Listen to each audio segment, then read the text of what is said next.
Hi, everyone. My name is John McGovern. I lead the accessibility practice at the WT Group, and the town of Erie retained us for the next 3 years to assist it in evaluating its existing facilities and parks, public right of way, and other assets for compliance with the Americans with Disabilities Act. And community engagement is a key part of that. We'll talk a lot about that during this community engagement event. So the next slide, we're going to ask everybody to introduce themselves. I'll start again with me. I lead the accessibility practice at the WT Group. We are a professional access, architecture, and engineering consulting firm, and we have clients all over the country. Last year in 2022, we worked with towns and counties and states in 22 different states. So we're thrilled to be doing this work with Erie staff, and we'll talk more about the scope of work next. Also with me is Tatum Story. Hi everyone, I'm Tatum Story. I am a project manager with the WT Group. My background's in social work. I used to do Title I consulting related to employment. And I've been here with the WT Group for about 2 years now. Oh, and I'm also an ADA coordinator. That's fairly new. And she's the project manager for the town of Erie project. And why don't we switch it up a little bit and go with the blue shirts? Black, but it's okay. My name is Stan. My name is Charlene Leroy. I'm business services supervisor. I represent our church. I'm Ashley Berger. I am communications marketing manager. I also represent Parks and Recreation, but a larger communication projects as well. So. Alberto? Hello, I'm Alberto Los Rios, Diversity and Communication Manager. I work with the ADA group on behalf of TI. I'm Emily Bear and the trustee here in the town. Boy. Hi, Lori Wisner, risk manager and also the town's appointed ADA coordinator. And we do have somebody that went to the wrong location. They're coming over from town hall, so. Oh, great. We will introduce that person when they arrive. So on the next slide, we'll talk a little bit about the year one scope of work. I mentioned at the beginning that this is a 3-year project, so it started in the middle of 2022. Year one ends sometime in the next couple of months. And it has a pretty broad scope, which is appropriate since the ADA is a broad civil rights statute. So in year one, we have project management meetings. We've been meeting, I won't say monthly, but on a regular basis. And typically we're trying to find out what did we do the last time, what's on our schedule for the upcoming month, and then answer any questions or issues that arise during the work. We're also doing a policy program and process review. This is limited to public facing policies, not personnel policies as an example. So we're looking at things like, is there another power driven mobility device policy? Is there a service animal policy? If I want to reserve a picnic area or pavilion for my son's birthday party, what process do I go through for that? And is it compliant with the ADA Title II regulation? We're also looking at the town website. So we use a subcontractor for that. It's a firm named ProMet Source. They design websites, but have a special expertise regarding accessibility. We work with them on a number of other projects. And this actually continues into part of year 2. We're also doing a program and policy report. So after we've met with staff, which we did in the first part of the project, we'll put together a series of recommendations that will be consistent with the many policy recommendations or requirements, I should say, in the Title II regulation published by the Department of Justice. Community engagement is a key part of the ADA requirements. So as the town is preparing its transition plan and as it's conducting access audits, it has to make opportunities available for the public who have disabilities to provide at the very least comments about the work that is occurring. When we get to the transition plan phase, there's a more focused effort in community engagement that's to identify people with disabilities who live in Erie, their own access preferences and priorities. So in other words, would they prefer parks as a higher priority than buildings, for example? We're also looking at the access audit piece, so we did audit all of the parks and facilities, trails are still coming up and we'll be out here next month for that. We're also developing a transition plan, which is a phased schedule of retrofits. So there's no real clear guidance on this. I'll talk a little bit more about transition plans as we go through this. And give you a sense of the number of years that we're looking at. We're also going to create something called Task Tracker. So this will be more of an internal tool that staff will use after the 3-year project is ended. And it will allow you to track the work that's being done. So it might include columns like budget proposals submitted to the town board, budget approved by the town board, work put out to bid by Parks and Recreation, project accepted, bid accepted by Parks and Recreation, work commences, work inspected and certified as successful. So simple things like that that can allow the town to keep track of the ongoing living transition plan, which is probably the best way to phrase it. Last but not least, in each of the phases, we'll include a transition plan final report that will cover work in that phase. So in phase 1, we'll talk about all phase 1 tasks, and phase 2, we'll address phase 2. And then in phase 3, all of these deliverables will be cumulative in nature. On the next slide, we talk about the scope of work in town, in phase 2 for the town of Erie. So again, it includes project management. We'll finish the town website work. We'll have another series of community engagement. My recollection, Lori, from our discussions in the beginning was that the town liked the idea of more community engagement. So that's included as a part of the scope in each of the 3 years.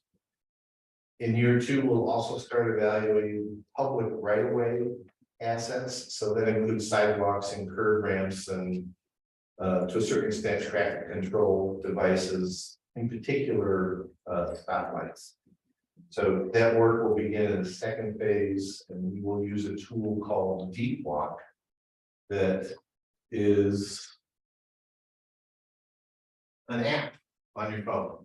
So it's basically a walking LiDAR that our staff will use to walk the sidewalks and gather information.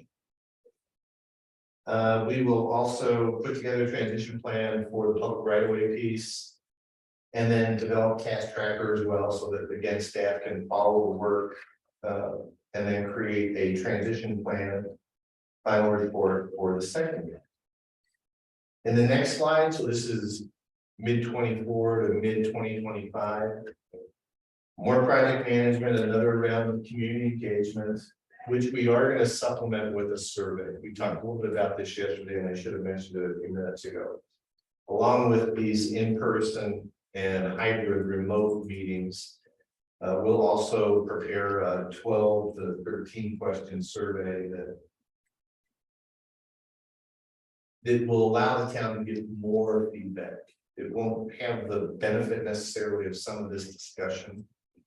There might be ways that we can address that as well, but the survey will be a great tool for the town to get kind of the raw feedback from your own residents about what they think is most important from an accessibility and inclusion perspective related to disability.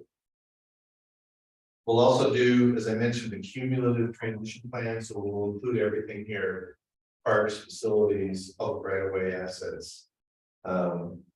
Develop a task tracker, and then last but not least, do the transition plan final report with reporting to town leadership, and we'll leave that to the town to determine what that shape will be. So in the next slide, I'll start just talking a little bit about the ADA as it relates to transition plans. I know everybody's aware of bits and pieces of the Americans with Disabilities Act. We really want to focus here on how it applies to town infrastructure. So the ADA became effective, gosh, more than 31 years ago, on January 26th of 1992. And in that time, we've seen towns, cities, counties, states. I'll say to a certain extent struggle with getting up to speed with compliance. But for the most part, the work by towns has really been a success story in the ADA. There are 4 key sections in the ADA. One is Title I. So Tatum mentioned Title I and employment earlier. That's not a part of our scope, but Title I broadly prohibits any employer, so that includes privately owned businesses as well as nonprofits, as well as faith-based organizations who have 15 or more employees from discriminating on the basis of disability. It applies to every town, even if the town is very small and has fewer than 15 employees. So towns have an absolute blanket, and that's consistent with what Congress intended. Congress wanted towns, cities, and counties and states to do more and to have to go farther than private sector businesses and nonprofits. Employment has probably been, at least in my opinion, the least effective part of the ADA. In 1990, when President Bush signed this into law, 67% of people with disabilities were unemployed or underemployed. Today, that figure has changed by only 1%. It's at 66%. So 31 years has yielded us a 1% change. That's not good news. So if there is an area that I would expect to see changes in the regulations and the requirements, it would be in regard to employment. Title II is the second bullet point, and this is in regard to state and local government. And this has been the great success. Towns and cities and counties in the initial years, I think, struggled with this unfunded federal mandate. But as time passed, saw what other communities were doing and realized we can do this too. So we see more communities like Erie has done, stepping forward on a voluntary basis to pursue compliance with the policy requirements, the program requirements, the facility requirements, and so forth. Title III is the third bullet point, and that applies to privately owned businesses and nonprofits. That's about 7 million plus entities across the country. So it's the coffee shop that you might have stopped at today. It's the gas station we'll stop at on the way to the airport. It's the hotel we stayed at. It's your bank. It's your accountant. It's your grocery store. So all of those entities do have to meet the non-discrimination requirement on the basis of disability. As I mentioned earlier, businesses and nonprofits can draw a line in the sand much earlier than a unit of local government like the town of Erie can. In our own experience, businesses don't really pursue compliance until they have been invited to pursue compliance. In fact, at some point in one of the coming community engagements, if you would be interested in this, we could do, as we have done for a couple of other communities, a 1 hour lunch type thing for your local business community on Title III compliance. Title IV is telecommunications. This is an area where, if you want to think of anything within the ADA that has become a little obsolete, I'd say this is good. In 1990, not everybody had a smartphone. Heck, not everybody had a cell phone. So today we all do. So if I want to come to Erie Community Center to register for the karate class that met last night in the room next door, all I need is somebody's phone number that I can text to if I'm a person who's deaf or hard of hearing. This part of the ADA did result in every state requiring telephone service providers to create a relay system so that a person who is deaf or hard of hearing can call the relay service. They'll call Lori and have a conversation with her while the relay service is communicating with me on a technical device. So the ADA is broad and covers a little bit of everything. Let's take a little bit deeper dive into Title II in the next slide. So as I mentioned, it covers all of the town's opportunities. You'll hear that word and programs a lot. So Title II says the town services to the public, town parks and town facilities that are in existence before the ADAs even still have to meet certain requirements. There is no grandfathering. I don't think that's a phrase we mentioned yesterday. So there is no such concept of grandfathering within Title II, or for that matter, in Title III. There is one area that is very clear as a mandate, and that's in regard to new construction. So new construction is defined as anything built after, designed and built after March 15th of 2012. And that type of an asset has to strictly adhere to the existing federal standards, the 2010 standards, or any Colorado requirements that are more stringent.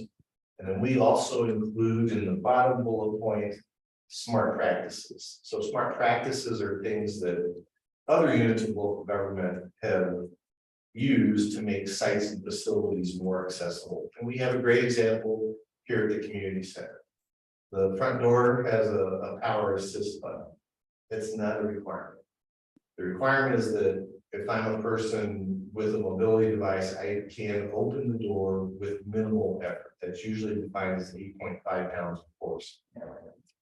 So that would mean the community center manager is going to have me, John, the maintenance guy, out there every day or every other day with a door pressure gauge to determine how heavy the force is to open the door and how quickly the door closes. We've all been hit in the heel by a door that's closing too fast. So both of those are accessibility issues, even though there's also an interface with safety there. So smart practices are important. In our reports, the site reports, and then the transition plan, if it's a smart practice and not a requirement, we'll call it out as a smart practice. We do have some jurisdictions who choose, let's just do the minimum that's required. I don't get that sense from the town of Erie, so we're going to call out smart practices that we know that have worked in other jurisdictions. For existing sites, the requirement is that those sites have an audit, and as I mentioned, it's going to be an audit that compares the site assets to the federal 2010 standards and the Colorado requirements. A little bit more about Title II on the next slide, kind of in the program area.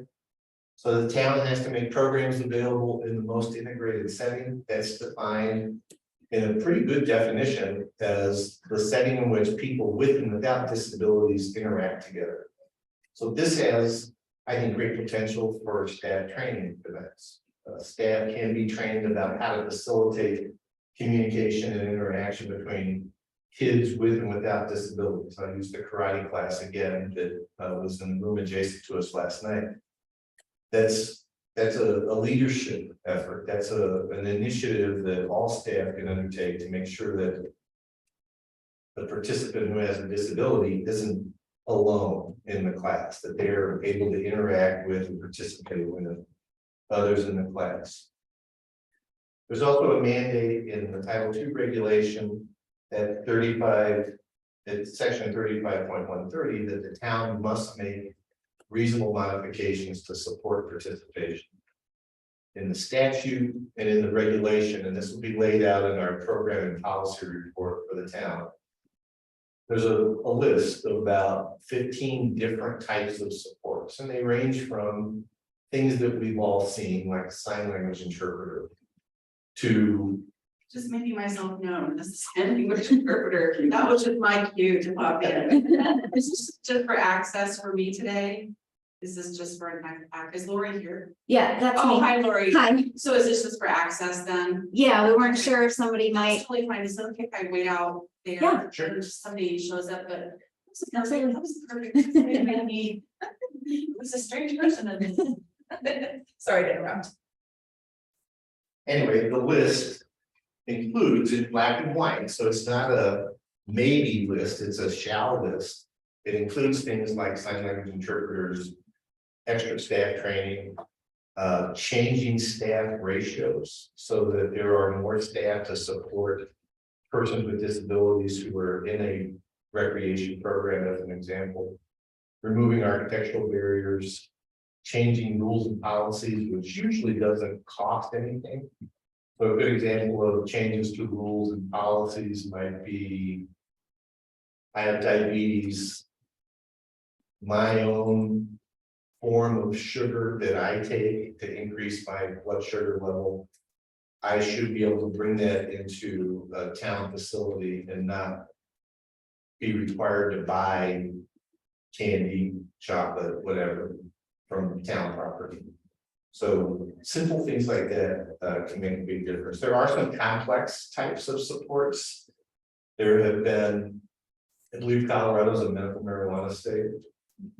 So we have clients in about 5 states who have come to us and said, families have come to us and said, a 7-year-old daughter in your summer program has stomach cancer. She takes medical marijuana gummies. We'd like to give them to you to hold, and she gets one at 10 a.m. and one at 2 p.m. So I think that that's no different than holding prescription medication and giving that to a child with a seizure disorder or a child who has diabetes. So there are some new twists because of changes in the way states have approached this. I think the third bullet point up here is important too. A lot of jurisdictions use contractors to provide some services. Swimming pool management is a popular one. But the example I used last night is one I'll use again today. If I own John's Zumba in town and I contract with the town to run a Zumba class here at ECC, then if Tatum comes in with her child who's on the autism spectrum, it's on me to support her child and enable their full participation in the program. So contractors can't say no. Contractors can't come to you and say you have to provide it. Of course, that means you need to have that kind of language in your agreements with contractors, and that too is something that we'll address. Last but not least, and this is more of a nuanced requirement, the town has to assure that processes that people with disabilities have to go through to use town facilities and programs aren't more difficult than processes for persons who don't have a disability. So an example that we usually use is there's a registration process at a community and it says we will provide reasonable modifications to support people with disabilities. But then on top of that, it says you have to request this by calling the director of Parks and Recreation. Well, nobody else has to call the director of Parks and Recreation. Everybody else pays with their Visa card. The Visa card is run. If there's room in the class, they're in the class. So nobody else has to call town hall. And a lot of people are intimidated by the notion of reaching out to town hall. So this barrier that is created by that language means that at some point, even if it's just one person with a disability, they're not going to call and they're not going to enjoy participating in town activities. So language like that, it just can't be in there. There's nothing wrong with requiring everybody to meet a requirement. So I don't know how to swim, for example. I'd be a bad person in a kayaking or canoeing class. So a question that asks every registrant in kayaking and canoeing classes to describe your swimming level or your swimming expertise, that's fine. And it wouldn't have any impact on the fact that maybe I use a wheelchair. If I still tell you that I can't swim, then I'm not going to be in kayaking or canoeing. The next slide talks a little bit more about how the Department of Justice looks at programs and facilities, programs in facilities. And this is almost a misnamed section. When the Department of Justice thinks of existing parks and buildings, they don't care about the 4 walls. The purpose of the ADA is not to make sure that every single room and every single building is accessible. It's to make sure that the program is accessible. So again, I'm gonna keep using the karate class from last night. This looked like an accessible room next door. But if there's a site that you have that is not accessible, there's nothing wrong with you running karate at that location too, because karate is still available as a program at a building that is accessible. So the issue here is to think of programs broadly, the playgrounds are programs, sidewalks are programs, says the US Supreme Court. Making public comment at a town board meeting is a program, it's an opportunity.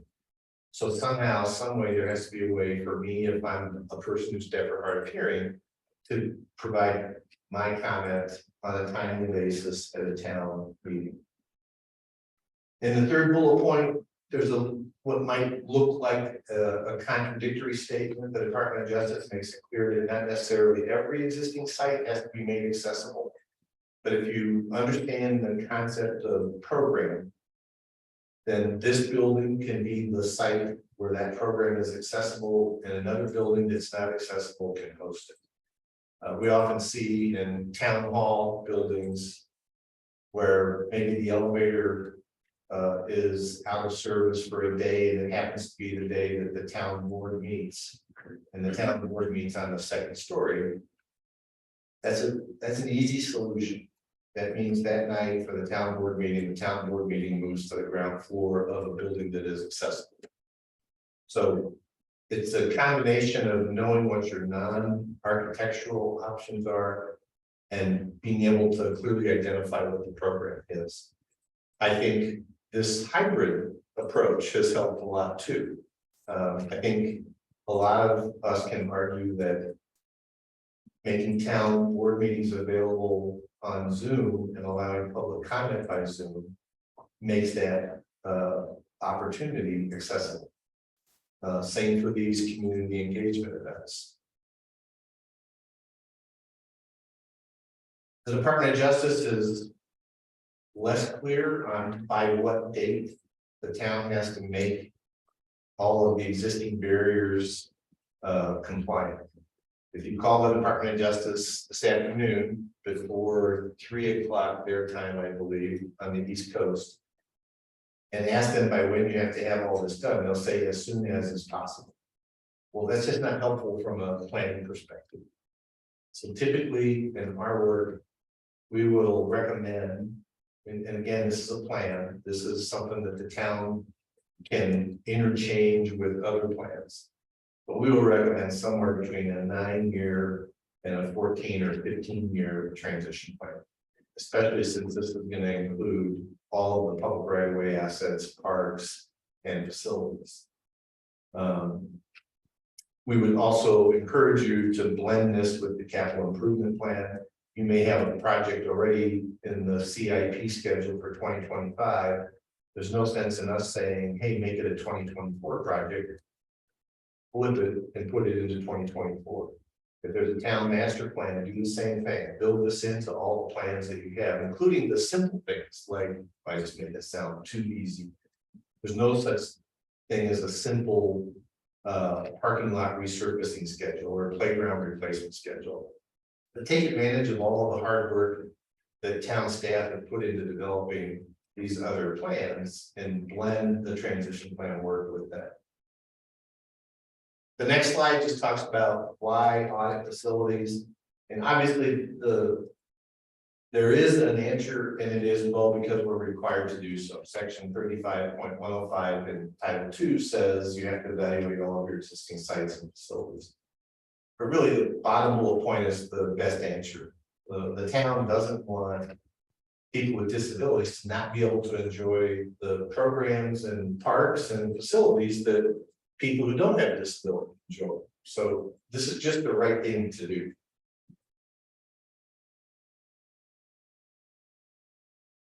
There are some factors, and we will give Lori a memo about this for discussion amongst staff.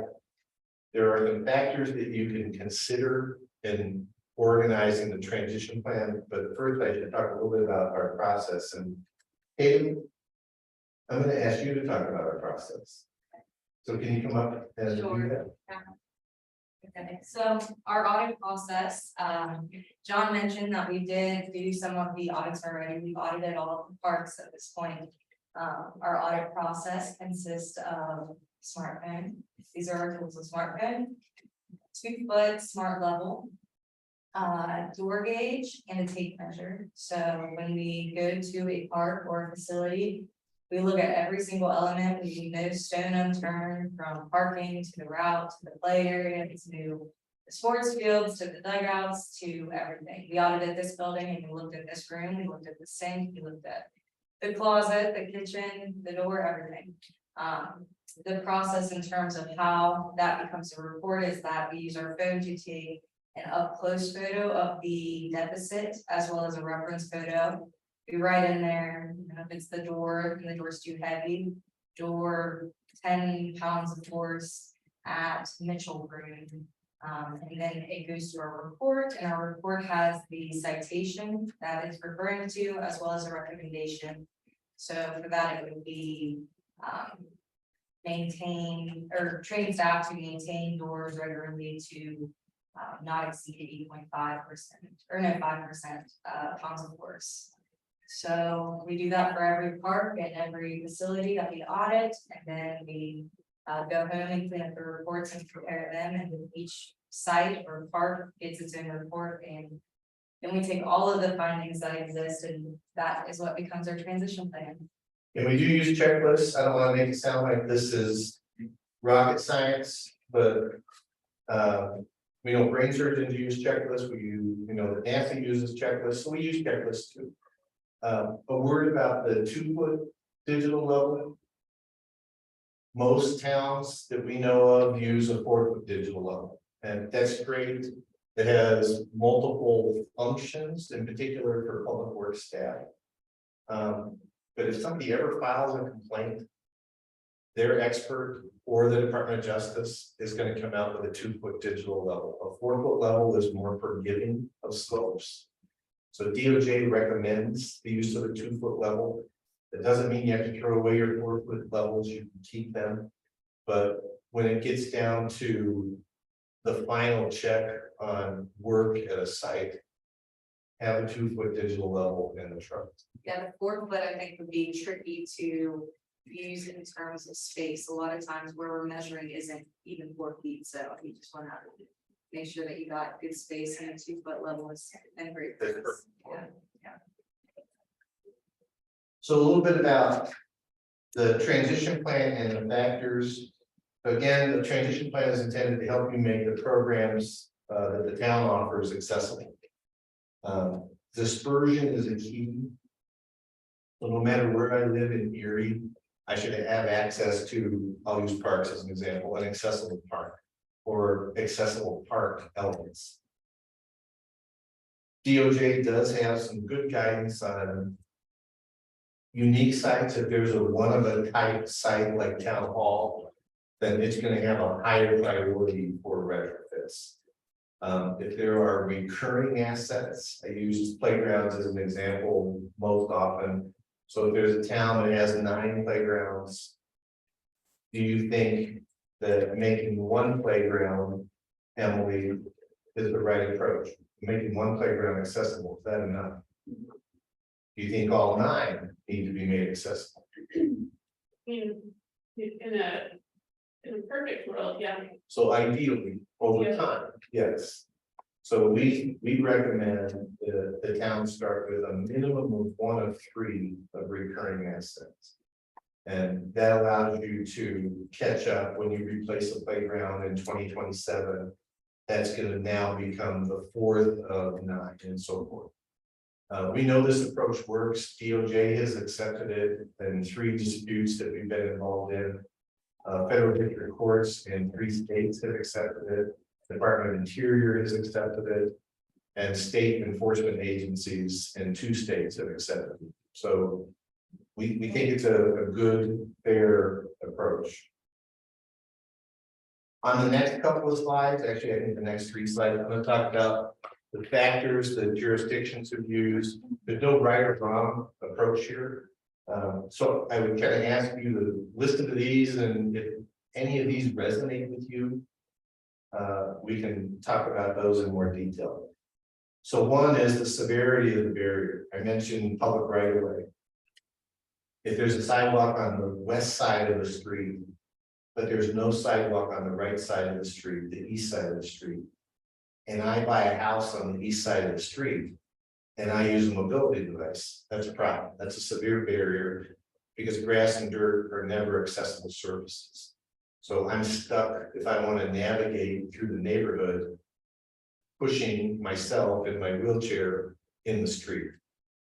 That's bad for a bunch of different reasons. First and foremost being that the highest incidence of traffic and person collisions occur within the population of people who use the mobility device. They have a lower profile. So if they come out from behind a car, you're not going to see them if you're coming this way. If they come out from behind a bush, you're not going to see them. So you want to have a sidewalk. So that's a more severe barrier.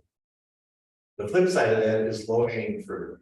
So it's things that staff can do with existing or current human and physical resources. So the maintenance of the door pressure is a good example of that. The door pressure gauge costs, I think, about $50.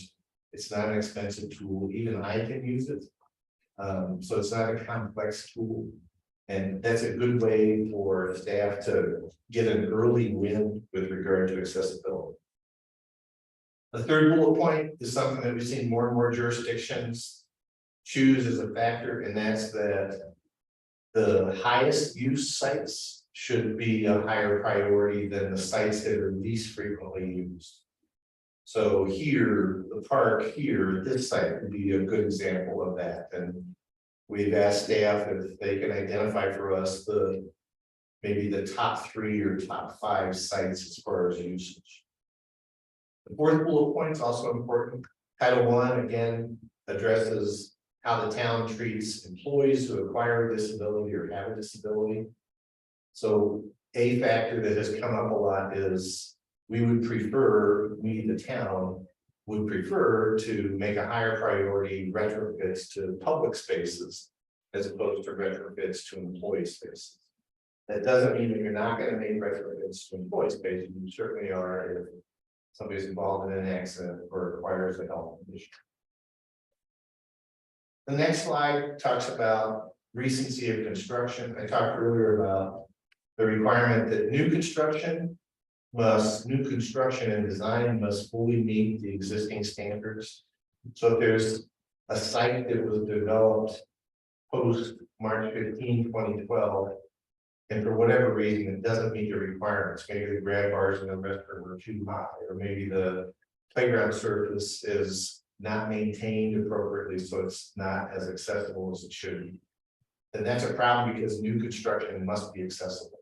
So we would tend to make that in our recommendations to the town a higher priority to address. Repurposed sites. This comes up. We have a client that had an old federal courthouse, and that's now where city council meets. It's on the historic register. It is very difficult to get in and out of the room. The room has fixed seating. So things like that make a site more difficult to make compliant if it's been transitioned from another use. Sites that have a partner are also a factor. Usually when there's a partner, you want to make sure that you're both on the same page about what work is going to be accomplished, and importantly, what percentage of the cost is going to be paid for by each partner. Complex or costly retrofits also fit into this discussion. These tend to be toward the tail end from a priority perspective because it takes time to put money in the town piggy bank to get to the part where you can address this. The next slide talks about the last set of factors that we've seen. One is sites that are not yet subject to a design standard that's final and enforceable, and you have those assets. Trails are not yet subject to a final design standard. Picnic tables aren't. I'll stop there. Maybe with park furniture like grills in a park. those aren't yet subject to a final and enforceable standard. We've included those in our audits as a smart practice, but we would urge you to address those as if they were a requirement. The federal government, I brought my crystal ball today, and I don't see them adopting this in the next handful of years. But we do see the states doing this. Illinois has done it. California has done it. New Jersey has done it. Michigan has adopted some. Massachusetts has adopted some. Texas has adopted some. Certainly California has. So I see this becoming more and more of a state issue. And Colorado has been a leader in accessibility in some of the areas, for example, website accessibility. There are a few other states that have the requirement that Colorado has adopted, that by fall of 24, municipal websites have to be compliant. So even though you could treat this as a smart practice, we're going to urge you to treat it as if it's part of the final and enforceable standards. I mentioned historic sites earlier. Historic sites aren't exempt. You can choose to not make retrofits at a historic site, though, if it would threaten or destroy the historic significance of the site. There's only one office in the state of Colorado that can make that call, though, and that's the State Historic Preservation Officer. So it's not a me thing where I walk in, look at the site and say, nah, this would threaten or destroy the historic significance. It's got to be something that comes from the state. Some states delegate that authority to local jurisdictions. So if that's the case here, then work with your delegated historic preservation office. And then last but not least, sites with other protections. So endangered species, protected flora or fauna, those types of areas, if compliance would interfere with the endangered species aspect of it, the compliance need not occur. Last but not least, if compliance is technically infeasible. So I'm not an architect or an engineer, but I'm going to bet that's a load-bearing wall or element here in the corner. If for some reason to make this site fully compliant, we had to move a load-bearing wall or element, you don't have to do that. So that's a call that a town engineer or an architect can make. Next up, we want to show you some of the things that we saw. This is just intended to, I guess, whet your appetite. The site reports will be pretty robust as far as the audits and our findings. I think a couple of the site reports exceed 200 pages. So there's plenty to look at within those, but Tatum's going to walk you through this part. Thanks, Tatum. So these are the images that are in our site reports. I mentioned that we have an up close photo and a reference photo. You can see that here. This is exactly what they look like. First, we're going to talk about parking. And parking is really important because it's really the first place that somebody goes when they go to a facility or park here. And the photo on the left at Coal Miner Park is looking at the slopes with the ADA and the requirements. Slopes can't exceed 2.08% in any direction in the stalls or the access aisle. So in this image here, you're seeing that there's a 5.2% slope on our smart level. And the access aisle there, which ironically, the woman that was here last night said that she has troubles with this parking stall every time she tries to go to Coal Miner Park. So it's important to make sure that your stalls and access aisles are level and compliant. At Star Meadows Park, there is a sign that's missing. John mentioned last night that parking authority oftentimes won't service stalls that are missing the signs. A lot of times we'll go places and we'll see that the paint's really faded and it's kind of hard to determine if that's a parking stall for people with disabilities or not. And so the sign should be mounted 60 inches above ground level and at the top of the parking stall. So that enforceability thing is really critical. We mentioned this last night, and a lot of jurisdictions, the law enforcement officers won't enforce me, the non-mobility using person who parks in that stall because it's not properly signed. So it's an important thing. It's not just a safety issue or an access issue. It's a law enforcement issue too, and it can be solved with about $190 worth of signs and maybe a half an hour or two of labor. All right, on the next slide, we're gonna talk about accessible routes, which is just as important to parking in the sense that you're going from parking to the amenities or. Whatever the reason is that you're coming to the park, you need that route to get there, so at Columbine Mine Park.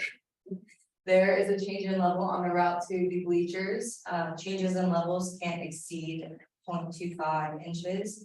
And here, there was one that was almost 2 inches, so if you're thinking of somebody in a wheelchair, they could, get stuck or tip or be uneasy. Going to the bleachers at this park. At Long's Peak Park, we saw surface deterioration along the path. And this happens with all types of surface, including asphalt or cement, and it's really just a maintenance that staff need to be aware of and tend to and keep an eye on. So here, if you're thinking of somebody with a disability that uses a mobility chair, their wheels might get stuck in some of the gas rocks that are there. Tatum, you might go back to the parking slide.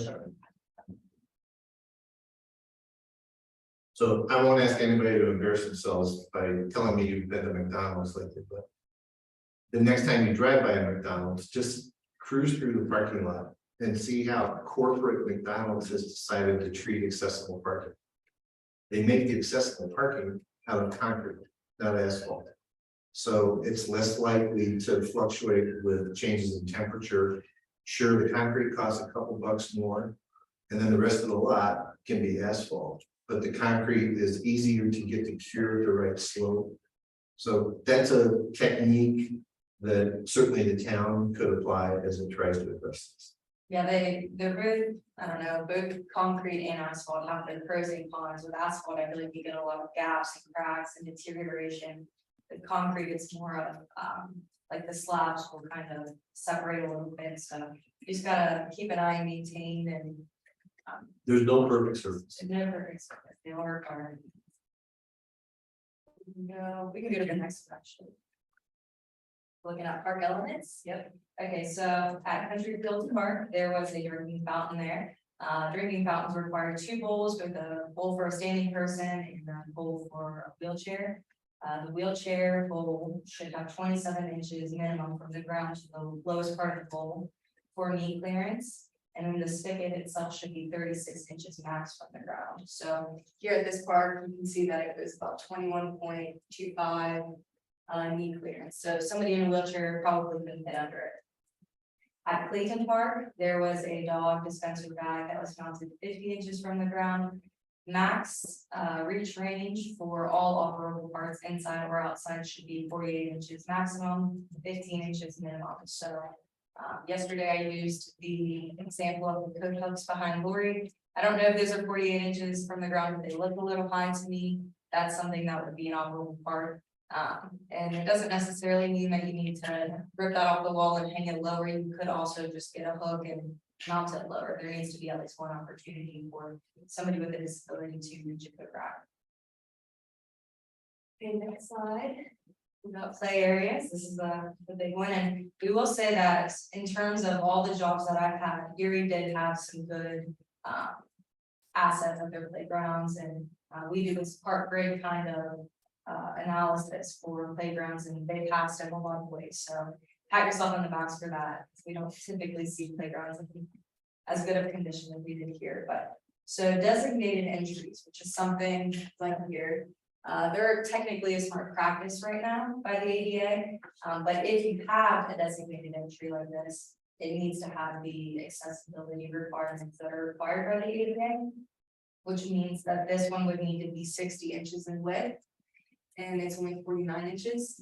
And so widening that would be good. A designated entry, just in case you are unsure of what that really looks like, is really an entry into a play area that's designated rather than a continuous border with, the sidewalk and then the playground surface. Well, and the advantage to the designated entry is you maintain 60 inches instead of the entire perimeter, which would then all have to be flush. Yeah, and we never see playgrounds that have complete flush with the side or the curve or the edge and the surfacing. So a designated entry really does make all the difference in terms of maintenance required.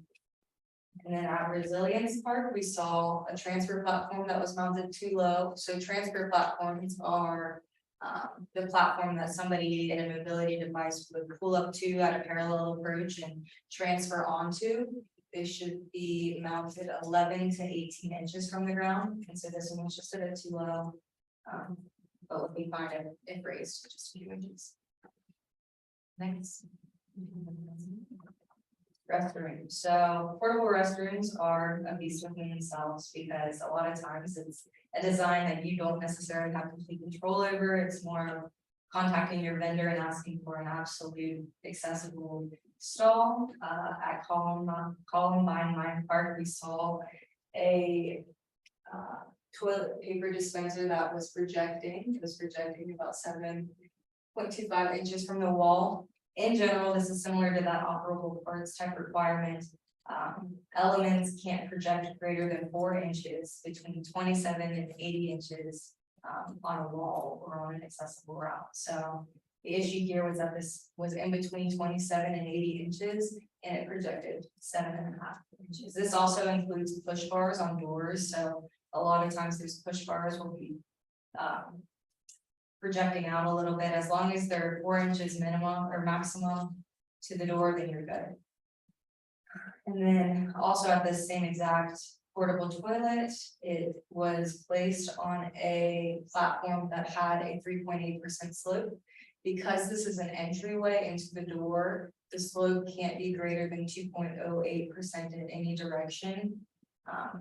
Doors are an element that require 2.08 in any direction.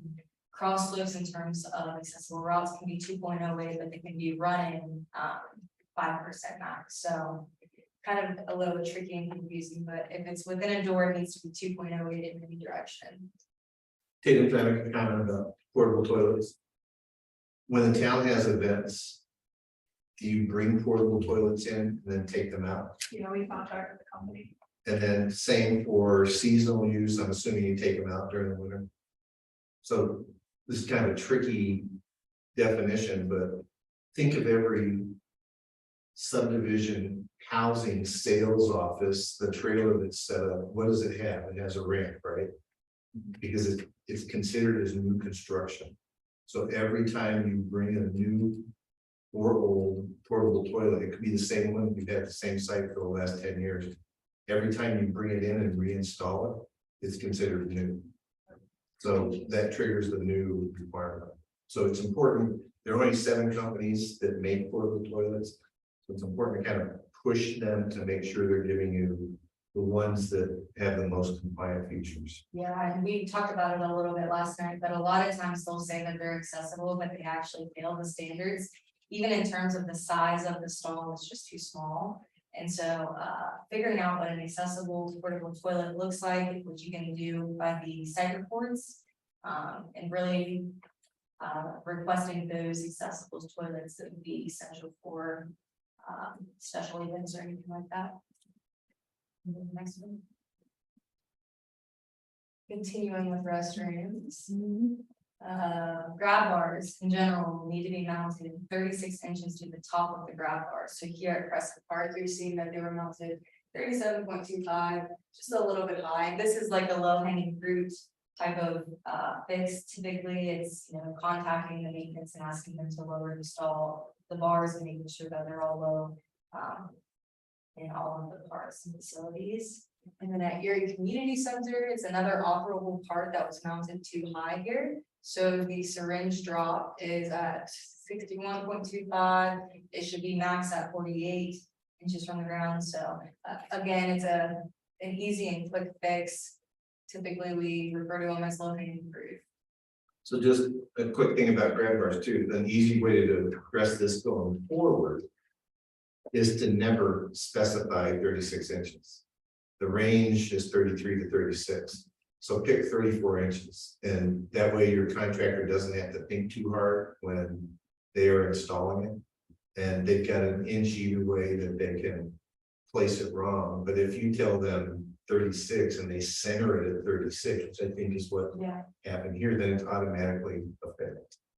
Yeah, sometimes I used to think like, can't we rely on construction to do these the right way? And I've learned that we cannot. Not everybody knows the ADA requirements that we do, so. It's important to check and make sure that when it's being installed, as well as if it's being maintained or changed or whatever it may be, to make sure that whoever's installing it knows the requirements and knows where to put everything. The next one, so the outdoor constructed features. These elements are elements that we apply in smart practices to, because John mentioned, they're not yet finally enforceable. So picnic tables here, they lack wheelchair space, so this picnic table in general just isn't an acceptable design. An accessible picnic table would come out a little further on the ends. It would have 18 inches of depth, 27 inches of knee clearance from the ground, and then 30 inches width of table space. And then around the table, if it's an accessible table, it needs 36 inches around the benches so that somebody with a wheelchair can get to the operable or usable part of the table. That's oftentimes what we see in a lot of places where they'll have the accessible table, but they'll push it all the way in the corner of the shelter, and somebody with a wheelchair actually can't get to the clear floor space for the usable portion. And then here with the bench requirements for people with disabilities require a 30 by 48 inch clear floor space adjacent to the bench. Here it looks, as you can see, like there is a lot of space. The issue here is that if somebody with a disability using a mobility device were sitting there, they would obstruct the accessible route. And so they need the 30 by 48, but then they also need the 36 passing space. So maybe if the bench was moved over a bit and if the side space was 30 inches, it could possibly work, but it may be reformed a little bit more similar to provide that clear floor space. So we are doing trails. Trails are set to be audited in the next couple of months. So this was just a short look at some of the trails that we saw within parks. And as John mentioned earlier, dirt and grass are never going to be an accessible surface. And so that was the issues here, was that the surface just wasn't accessible. Accessible surfaces include crushed granite or crusher fines if it's maintained. Asphalt, concrete, boards. So yeah, that's one asset that we hear about all the time from people with disabilities, and they really want to be able to draw trails and hikes, but they lack accessible surface, and so it is really important to have some of your trails within your system be accessible. The unique sites, this is always my favorite slide. At Crescent Park, you guys have a Ninja Warrior course, and within it was a 5.9% slope. As I mentioned earlier, slopes that are running can be max 5%, and I can't really tell from this photo if it was a running slope or a cross slope. But if it was a running slope, it would have max 5%. If it's a cross slope, it would have 2.08%. And so fixing that slope would really just provide access into the Ninja Warrior course. And then here, the slacklining posts, there's no route to them. So the town of Erie had 2 sets of them. They would need at least one of them to have an accessible route to them, as well as from one slack post to the other slack post, so that somebody with a disability could set up a slack line. And then dispersion. So John talked about this a little bit, and it is a requirement of the standards to make sure that your accessible features are dispersed throughout the entity or town or city or whatever it may be. While auditing, the auditor noticed that there were a lot of therapeutic recreation groups at this park downtown. And that it was, in high use at the time of audit. And he stated that it was in an older downtown area near the schools.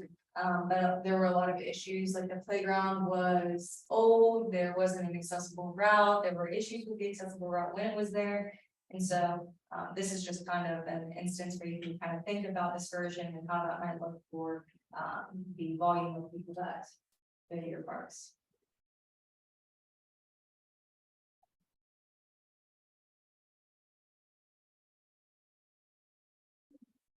So Emily and those who might be watching this is why we have done this, to get to the point where we get some feedback from the members of the public about what their preferences are, as I mentioned in the beginning, the ADA is really clear about. The requirement that the public gives us a say. It's not like a town hall meeting though, where the majority vote rules, there's still a decision that the town needs to make. So as we go through the next several steps, we will make sure that, staff have all the site reports, the draft transition plan, and the staff continuing implementation. But on the next slide, next one too. Did anything resonate with you? We talked with staff and we had some good feedback in the meeting last night. So this often comes down to the question of, let's just go to the next slide. I think this hits it better. Is there a thought that the town better serves its residents with disabilities if you start with the basics? So parking, restrooms, routes within a park or a building, those are always the higher priority. Then the second priority is the asset that people go to see at the park, so playgrounds, trails, and so forth. Or do you think it should be different? Do you think that certain types of assets are kind of a symbol of the town, and so that should be addressed earlier, or do you want to hire? So those are the things that we're looking for feedback from the community.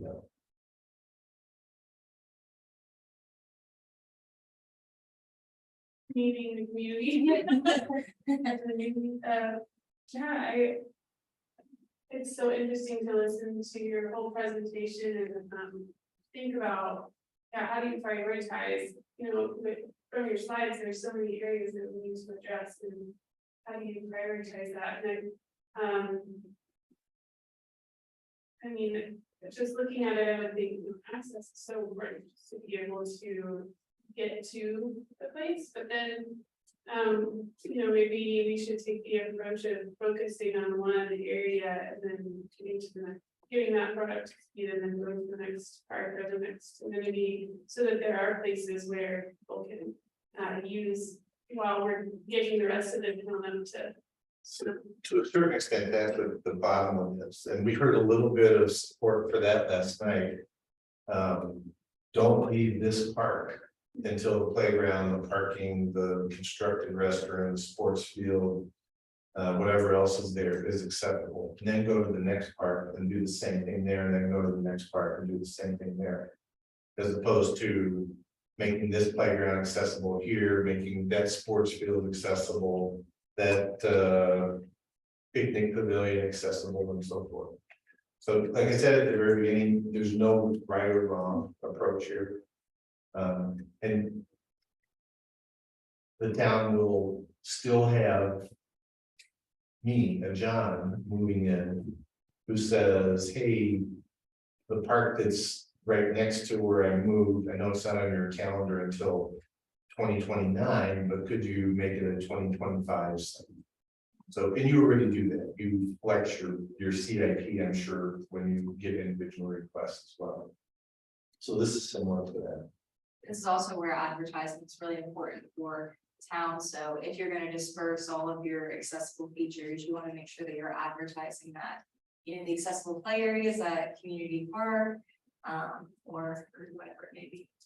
Yeah, one of the things that we hear from families of persons with disabilities is they do more research about where they're going to go than others do. We were just doing a survey analysis for another jurisdiction, and a number of comments were, I can't tell from the website whether this site is really accessible or not. So that'll be part of our final recommendations to staff, is that the website should be either more robust on the pages or have links to more information. But somehow that type of information, the average slope is 4.5%. At this trail, you can go 1.9 miles before the slope becomes 11%. That helps me decide whether or not I'm even gonna go to that site.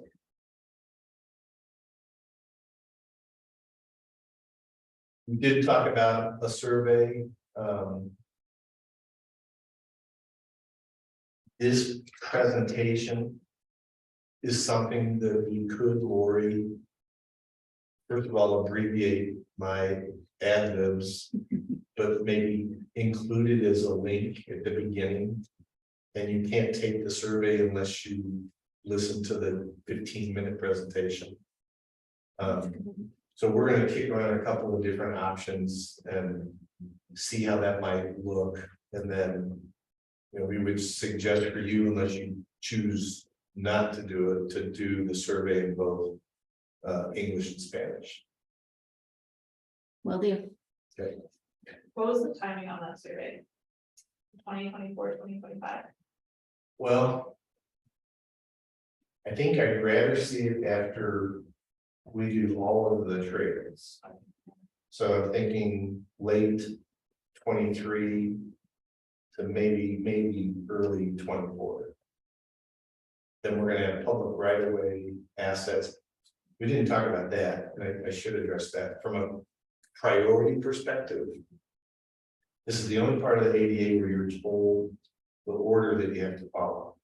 So public right of way assets that serve town sites, so parks and buildings, county sites, any state sites that are within Erie, school district sites, public school district sites. Those are the number one priority. Then after that, the suggested priorities in the Title II regulation are places of, you know, employment that are large in scale, retail centers. Then last is, and they don't even use the word residential, it's described as other areas served by public right of way. So that typically means residential. So you don't have to go through the same type of analysis with regard to what the priority is, because it's already been laid out for you. That was a heck of a long answer to your question. It's all good, I just did the numbers. I'd say the tail end of this year. Okay, thank you.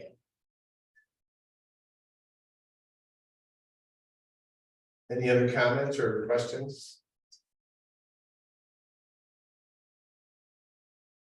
I think we can call this then a wrap on the second community engagement event for the Town of Erie American with Disabilities Act initiative. And anybody who's seen this online, we hope you'll look for the survey. Thanks.